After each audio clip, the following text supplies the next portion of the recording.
This is how to operate your MT tipping mixer control panel. Make sure that your emergency button is open up.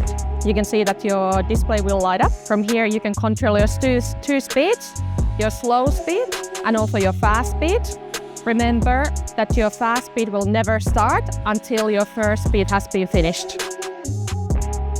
You can set your wanted time, your slow speed and your fast speed. You can choose your bowl direction from this button.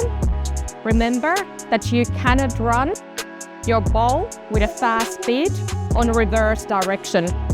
You always need to run your fast speed with forward direction. To start your mixer, choose your direction, set your timings, and press start.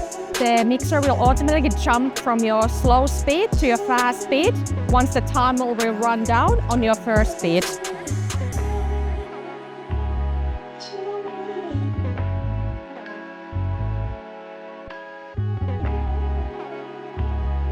When you want to tip your mixer, make sure that you open up your bowl cover. Otherwise, the safety switch will not allow you to tip your mixer. Once your safety cover is fully up, activate your two up buttons.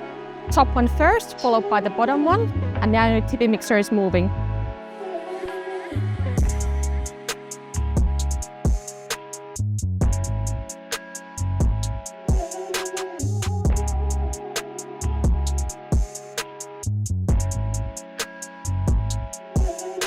That is the fullest state the bowl will tip. Normally from here, with the gravity, your dough would fall down to your bench top.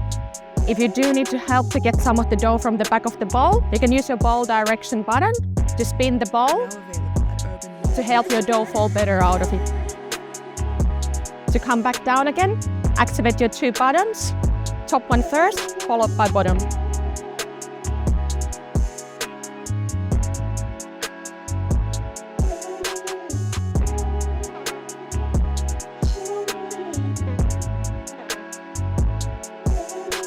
That's it.